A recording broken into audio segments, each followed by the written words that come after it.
உலகெங்கும் இருக்கின்ற இறைவா டிவி நேயர்களுக்கு என்னுடைய பணிவான வணக்கங்கள். இன்றைய நிகழ்ச்சியில் 2026வது வருடம் எப்படி இருக்கும் என்று பார்ப்போம். சிம்மராசி. சிம்மராசியில் பிறந்த நேயர்களே, மகம், பூரம், உத்திரம், உணாபாத்தில் பிறந்த சிம்மராசி நேயர்கள், இந்த வருடம் உங்களுக்கு அஷ்டம் சனி நடந்து கொண்டிருக்கிறது. பொதுவாக அஷ்டம் சனி என்றாலே எல்லோரும் பயப்படுவார்கள். ஆனால் இந்த வருடம் அஷ்டம் சனியை பற்றி இந்த சிம்மராசியில் பிறந்தவர்கள் பயப்பட வேண்டிய அவசியம் கிடையாது. என்றால் சனி பகவான் 8ஆம் இடத்தில் இருந்தாலும் அவர் குருவுடைய வீட்டில் இருக்கிறார். இந்த வருடத்திலே குருவுடைய கேந்திரத்திலே அதாவது சனிக்கு கேந்திரத்திலே குரு பகவான் சஞ்சாரம் செய்கிறார். ஆகவே அந்த அஷ்டம் சனி பெரிய பாதிப்பை ஏற்படுத்தாது. அடுத்த ஜூன் 1ஆம் தேதிக்கு பிறகு அஷ்டம சனிக்கு குருடைய பார்வை வருகிறது. ஆகவே அப்பொழுதும் அஷ்டம் சனிய பாதிப்பு ஏற்படாது. ஆக கவலைப்படுவதற்கு ஒன்றுமில்லை. ஆனால் இந்த வருட கடைசியிலே நவம்பர் டிசம்பர் மாதங்களில் மாத்திரம் அஷ்டம் சனிய பாதிப்பு சிறிது ஏற்பட்டு சிறிது பிரச்சனைகள் ஏற்பட வாய்ப்பு இருக்கிறது. அப்பொழுது நீங்கள் ஜாக்கிரதையாக இருந்தால் போதுமானது. இந்த வருட ஆரம்பத்திலே குருபான் உங்கள் ராசிக்கு லாபஸ்தானத்திலே இருக்கிறார். ஆகவே அஷ்டம் சனி நடந்து கொண்டிருந்தாலும் திருமணமாகாத ஆண்களுக்கும் பெண்களுக்கும் இந்த வருட ஆரம்பத்திலேயே திருமணம் கைகூடுவதற்கான வாய்ப்புகள் இருக்கிறது. ஆனால் திருமணம் கைகூடினால் உடனடியாக 2 மாதத்திற்குள் திருமணத்தை முடித்துக் கொள்வது நல்லது. இல்லாவிட்டால் நடுவில் யாராவது குழப்பம் செய்து திருமணத்தை நிறுத்துவதற்கான வாய்ப்புகள் மிக அதிகமாக இருக்கிறது. அடுத்து குருபான் உங்கள் ராசிக்கு 3ஆம் இடத்தை பார்வையிடுகிறார். அஷ்டமசனியின் காரணமாக சிறிது மனதில் பயம் இருந்தாலும் தைரியம் உங்களுக்கு இருக்கும். தெய்வ பலத்தினால் தைரியத்தை வரவழைத்துக் கொள்வீர்கள். அதன் மூலமாக நன்மைகளை அடைவீர்கள் என்பது உறுதி. அடுத்து உங்கள் ராசிக்கு 7ஆம் இடத்தை குரு பார்வையிடுகிறார். ஆகவே மனைவின் ஆரோக்கியத்தில் இருந்த குறைபாடுகளுக்கு நல்ல மருத்துவம் கிடைத்து அவர்கள் ஆரோக்கியமாக திகழ்வார்கள். அடுத்து உங்களுக்கும் உங்கள் மனைவிக்கும் அல்லது கணவன் மனைவிக்குள் ஏதாவது பிரச்சனைகள் இருந்தாலும் இந்த வருடம் இந்த பிரச்சனைகளாம் உடனடியாக தீர்ந்துவிடும் என்று உறுதியாக நம்பலாம். அடுத்து இந்த வருட ஆரம்பத்திலிருந்தே உங்களுக்கு அஷ்டம் சனி இருக்கிறது. அஷ்டம் சனி இருந்தாலும் குரு அவருக்கு கேந்திரத்தில் இருப்பதால் அஷ்டம் சனி பாதிப்பு ஏற்படுத்தாது. அடுத்து குரு பெயர்ச்சி ஆன பிறகு ஜூன் 1ஆம் தேதிக்கு பிறகு அஷ்டம் சனிக்கே குருடைய பார்வை முழுமையாக கிடைத்து விடுகிறது. ஆகவே அப்பொழுதும் அஷ்டம் சனியை பாதிப்பு வராது. ஆனால் நவம்பர் டிசம்பர் மாதங்கள் மாத்திரம் அஷ்டம் சனியால் சிறு பாதிப்பு ஏற்படுத்தி கொடுக்கும். அதற்கு பரிகாரமாக நவம்பர் மாதம் வந்த பிறகு நவம்பர் மாதம் முதல் வாரத்திலேயே ஒரு சனிக்கிழமையாக பார்த்து ஆஞ்சநேயருக்கு அபிஷேகம் செய்துவிட்டு வாருங்கள். அதன் மூலமாக அஷ்டம் சனியுடைய பாதிப்பு விடுபட்டு நீங்கள் நன்மைகளை பெற முடியும். அடுத்து உங்கள் ராசியிலே கேதுபான் இருப்பது மன சஞ்சலத்தையும் மனக்குழப்பத்தையும் ஏற்படுத்தி கொடுக்கும். உங்களுக்கு உடல் ரீதியாக வலிகள் ஏற்பட வாய்ப்பு இருக்கிறது. அதாவது மூட்டு வலி, முதுகு வலி, தூக்கமில்லாதால் வரக்கூடிய வலிகள்லாம் வர வாய்ப்பு இருக்கிறது. ஆனால் சரியான நேரத்தில் தூங்கினால் எந்த பிரச்சனையும் வராது. இந்த வருடம் முழுவதுமே 7ஆம் இடத்தில் ராகுபான் இருக்கிறார். ஆகவே மனைவியின் ஆரோக்கியத்தில் அக்கறை தேவை. மனைவிக்கு சிறு உடல் உபாதை என்றாலும் உடனடியாக மருத்துவரிடம் காண்பிப்பது நல்லது. உங்களுக்கும் மூட்டு வலிகள், முதுகு வலிகள் வருவதற்கான வாய்ப்புகள் மிக அதிகமாக இருக்கிறது. அடுத்து இந்த வருடம் சிம்மராசியில் எப்பொழுது திருமணம் நடக்கும் என்று பார்த்தீர்களே, ஆனால் இந்த வருட ஆரம்பத்திலே மே மாதத்திற்குள் திருமணமாகாத ஆண்களுக்கும் பெண்களுக்கும் திருமணம் கைகூடுவதற்கான வாய்ப்புகள் இருக்கிறது.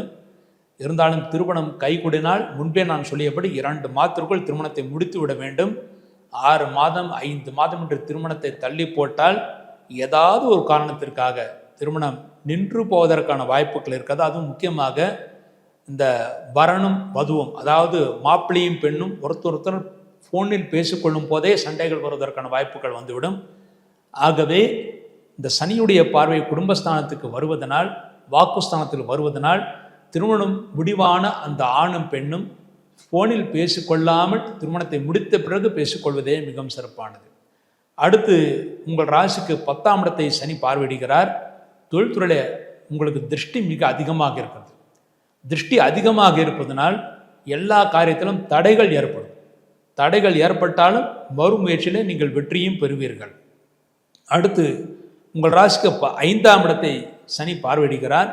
5ஆம் இடத்தை சனி பார்வையிடுவதனால் இந்த வருடம் ஜூன் 1ஆம் தேதிக்கு பிறகு இந்த சிம்மராசியில் பிறந்த மாணவர்கள் மிகவும் எச்சரிக்கையாக இருக்க வேண்டும்.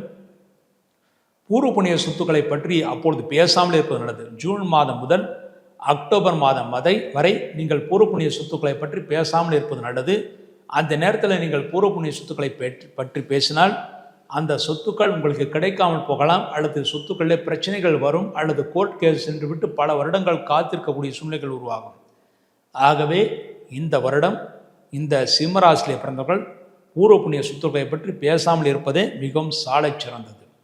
அடுத்து இந்த வருடம் குழந்தை பாக்கியம் இல்லாதவர்களுக்கு மருத்துவ உதவியின் பேரிலே ஜனவரி முதல் மே மாதத்திற்குள் குழந்தை கரு உருவாவதற்கான வாய்ப்புகள் இருக்கிறது. அதன் மூலமாக நல்ல நேரத்தில் குழந்தைகளை பெறுவீர்கள், சந்தோஷத்தை நீங்கள் அடைய முடியும். அடுத்து சொந்த தொழில் செய்பவர்களுக்கு சிறு தடைகள் ஏற்படும், பண விஷயத்திலே தடைகள் ஏற்படும், பண வசூல் ஆவதிலே தடைகள் ஏற்படும். ஆகவே இந்த வருடம் கடன் கொடுப்பதையும் கடன் வாங்குவதையும் முற்றிலுமாக தவிர்த்து விடுவது நல்லது. மேலும் சொந்த தொழில் செய்பவர்களுக்கு இடமாற்றங்கள் செய்யக்கூடிய சூழ்நிலைகள், அதாவது இருக்கின்ற கடையை வேறு இடங்களுக்கு மாற்றலாமா என்ற சூழ்நிலைகள்லாம் வரும்.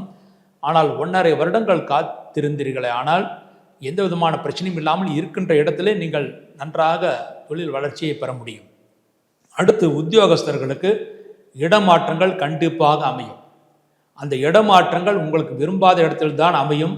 ஆனால் கவலைப்பட வேண்டாம், எதிர்காலம் நீங்கள் விரும்பாத இடமே விரும்பக்கூடிய இடமாக மாறுவதற்கான வாய்ப்புகள் இருக்கிறது. மேலும் உத்தியோகஸ்தர்கள் வேறு வேலையை தேடிக்கொள்கிறேன் என்று இருக்கின்ற வேலையை விட்டுவிடக்கூடாது. இருக்கின்ற வேலையை விட்டுவிட்டு வேறு வேலை தேடினால் சில வருடங்கள் வேலையில்லா திண்டாட்டத்திற்கு ஆளாவீர்கள். ஆகவே வேலையில் இருந்து கொண்டே வேறு வேலையை தேடுங்கள், அப்பொழுதுதான் உங்களுக்கு எதிர்காலம் சிறப்பாக அமையும், இந்த வேலையில்லாத சூழ்நிலை இல்லாமல் இருக்கும். அடுத்து மாணவர்கள் இந்த வருடத்திலே மிகவும் கூர்ந்து கவனித்து படித்தால் மட்டுமே நல்ல மதிப்பெண்களை பெற முடியும். நீட் எழுதுபவர்கள் இந்த வருடத்தை விட்டு அடுத்த வருடம் எழுதுவதாக இருந்தால் நல்ல மதிப்பெண்களை பெற முடியும். இந்த வருடம் அதிக அளவு மதிப்பெண்கள் வருவதற்கான வாய்ப்புகள் இல்லை. இந்த வருடம் மாணவர்கள் மிகுந்த கருத்துடன் படித்தால் மட்டுமே நல்ல மதிப்பெண்கள் பெற முடியும் என்ற சூழ்நிலை இருப்பதனால் எந்த டியூஷனுக்கு செல்ல வேண்டும் என்றாலும் நீங்கள் எந்த பாடத்தில் நீங்கள் வீக்காக இருந்தாலும் அதற்குரிய டியூஷனுக்கு சென்று விடுவதே மிகவும் சிறப்பானது. அடுத்து வேலையில்லா பட்டதாரிகளுக்கு சில காலம் சரியான வேலை அமையாது, சாதாரண வேலை அமையும். கிடைக்கின்ற வேலையிலே சேர்ந்து விடுங்கள், அடுத்த வருடம் உங்களுக்கு நல்ல வேலை கிடைப்பதற்கான வாய்ப்புகள் இருக்கிறது. விவசாயிகளுக்கு சிறிது பிரச்சனைக்குரிய காலமாகத்தான் இருக்கிறது. இந்த வருடம் உங்களுடைய பயிர்கள் தண்ணீரில் மூழ்கக்கூடிய அபாயம் நிறைய இருப்பதனால் பயிர்களை இன்சூரன்ஸ் செய்து கொள்வது மிகவும் உறுதியாக இருக்க வேண்டும்.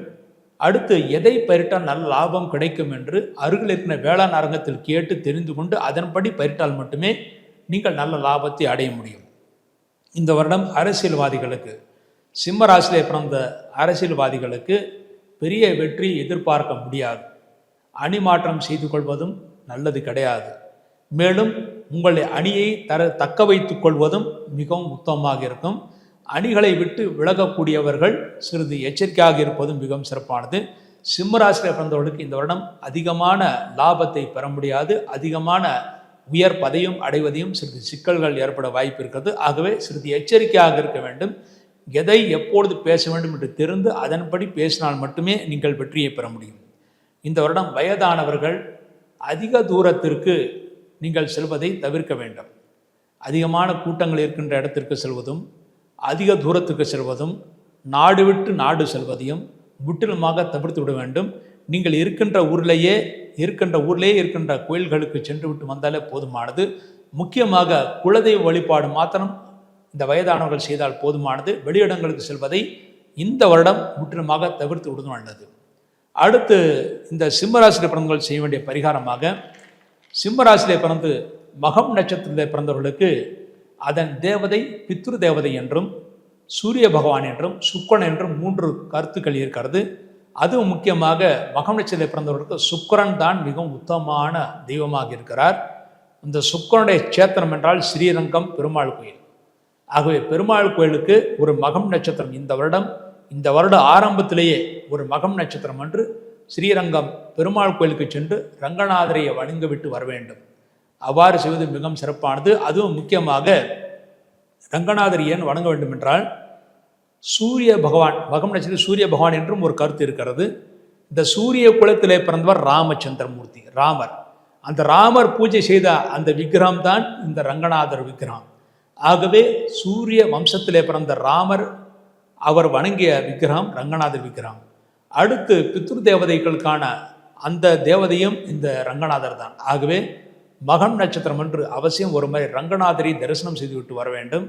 அங்கே இருக்கின்ற எல்லா சன்னிதிலும் நெய் விளக்கு, குறைந்தபட்சம் 2 நெய் விளக்கு வைத்து விட்டு வர வேண்டும். அதன் மூலமாக மகம் நட்சத்திரம் பிறந்தவங்களும் இந்த வருடம் வெற்றியை பெற முடியும். அங்கே ரங்கநாதரை தரிசனம் செய்துவிட்டு வெள்ளை கோபுரம் எதிரிலே 2 ஃபர்லாங் தூரம் சென்றால் அங்கே காட்டு அழகிய சிங்கப்பெருமாள் கோயில் இருக்குது. அங்கே சென்று சிங்கப்பெருமாளை வணங்குவது மிகவும் சிறப்பானது. அடுத்து பூரம் நட்சத்திரத்தில் பிறந்தவர்கள், ஆடிப்பூரத்திலே பிறந்தவர்கள் ஆண்டாள் என்று கூறுவார்கள். மேலும் பூரம் நட்சத்திரத்து தேவதை பார்வதி என்றும் கூறுவார்கள். ஆகிய ஒரு முறை அவசியம் ஸ்ரீவில்லுப்புத்தூர் சென்று அங்கே பூரத்தில் ஆடிப்புறத்தில் அவதாரம் செய்த ஆண்டாளை தரிசனம் செய்துவிட்டு வருவது மிகவும் சிறப்பானது. மேலும் அங்கே செல்ல முடியாதவர்கள் உங்கள் ஊருக்கு அருகிலேயே பிரசித்தி பெற்ற பார்வதி கோயில் இருந்தாலும் சரி, மதுரை மீனாட்சி கோயிலாக இருந்தாலும் சரி, காஞ்சி காமாட்சி கோயிலாக இருந்தாலும் சரி, ஏதாவது ஒரு கோயிலுக்கு சென்று விட்டு பூரம் நட்சத்திரத்தில் ஒரு முறை சென்று விட்டு வர வந்து மிகவும் சிறப்பானது. அடுத்து உத்திரம் நட்சத்திரத்தில் பிறந்தவர்கள், உத்திரம் 1வது பாதத்திலே பிறந்தவர்கள், அவர்கள் வணங்க வேண்டிய தெய்வம் மகாலட்சுமி. ஆகவே அவர்கள் ஒரு முறையாவது மகாலட்சுமியை வணங்குவது மிகவும் சிறப்பானது. உத்திரம் நட்சத்திரம் அன்று அவர்கள் ஸ்ரீரங்கம் சென்று மகாலட்சுமி தாயாரை, அதாவது அங்கே ரங்கநாயகி தாயாரை வணங்குவது மிகவும் சிறப்பானது. அதுவும் முக்கியமாக பங்குனி உத்திரம் என்பது அங்கே ஸ்ரீரங்கம் கோயிலில் மிக மிக விசேஷமானது. அங்கே சேர்த்து உற்சவம் நடைபெறும். அந்த சேர்த்து உற்சவத்தை நாம் தரிசனம் செய்தால் கணவன் மனைவிக்குள்ள இருந்த எந்த பிரச்சனை இருந்தாலும் விலகிவிடும் என்று கூறுவார்கள். ஆகவே உத்திரம் 1வது பாதத்தில் பிறந்தவர்கள் அவசியம் ஒரு முறை ஸ்ரீரங்கம் சென்று, அதுவும் முக்கியமாக பங்குனி உத்திரம் அன்று ஸ்ரீரங்கம் சென்று அங்கே ரங்கநாயகி தாயாரை வணங்கிவிட்டு அங்கே சேர்த்து உற்சவம் தரிசனம் செய்வது மிகவும் சிறப்பானது. இந்த தரிசனங்கள் மூலமாக நீங்கள் நன்மைகளை பெற முடியும். அடுத்து நீங்கள் இருக்கின்ற ஊர்லேயே பிரதி சனிக்கிழமை சனி பகவானுக்கு நல்லெண்ணெய் தீபம், ஆஞ்சநேயருக்கு நெய் தீபம் வைத்து விட்டு வாருங்கள். அடுத்து ஞாயிற்றுக்கிழமை விநாயகர் பெருமானுக்கு நெய் தீபம் வைத்து விட்டு வாருங்கள். இந்த தீப வழிபாடுகளின் மூலமாக சிம்மராசிரியர்கள் இந்த வருடம் முழுமைக்கும் நன்மைகளை அடைவார்கள் என்பது உறுதி. இவ்வாறாக 2026வது வருடம் எப்படி இருக்கும் என்று இந்த சிம்மராசிரியர் பிறந்தவர்களுக்கு பார்த்தோம். அனைவரும் நன்றாக இருக்க வேண்டும் என்று இறைவனை பார்த்துக் கொள்கிறேன். இந்த இறைவா யூடியூப் சேனல் நேயர்கள் பல்லாண்டு பல்லாயிரத்தாண்டு பல கோடி 100,000 ஆண்டுகள் புகழோடும் உயரோடும் ஆள வேண்டும் என்று விரும்பி விடைபெறுகிறேன். நன்றி, வணக்கம்.